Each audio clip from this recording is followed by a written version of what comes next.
A lot of people got very heated on the video I posted about Professor Sam Vaknin, that he's a diagnosed narcissist, possible psychopath, and convicted criminal. A lot of you chose to leave hateful comments. And frankly, I don't give a hoot.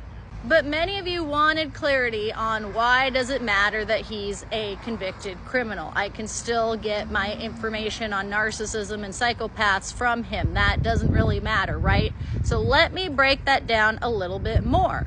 It's not that he got convicted of having some substance on him decades ago that is now legal.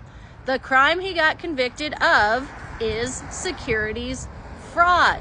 He is a convicted fraudster. So what do we know about narcissists and psychopaths that Vaknin admits himself? Narcissists and psychopaths cannot change. And so all I'm saying is you have to be cautious where your information on cluster B personality disorders is coming from. This is potentially life and death information for you as you're trying to exit.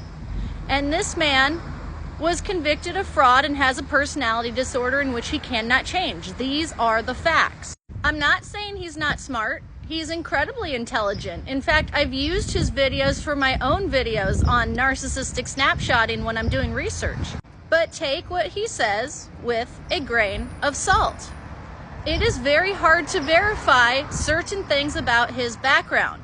It's tough to verify that he actually had a professor position in Russia. It's tough to verify that he actually has a PhD in physics from Pacific Western University now that that school has gone under. I'm not saying it's not true, I'm just saying it's really tough to verify. Let's look at other instances of convicted fraudsters who are possible sociopaths and narcissists, and you tell me if you would take advice from these men.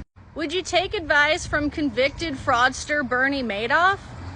He got away with his Ponzi scheme for 17 years before he got convicted. Would you take advice on narcissists from the Wolf of Wall Street guy, Jordan Belfort, who pled guilty to fraud? Maybe some of you are saying the answer is yes, but what I'm telling you is you have to look into the backgrounds and then use your discernment, use your own judgment to assess if this person is a reliable narrator.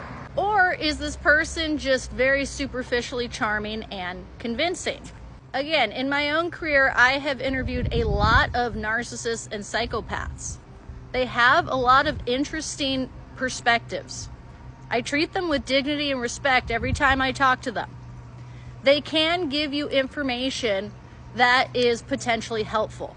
But you always have to have at the forefront of your mind who you're talking to.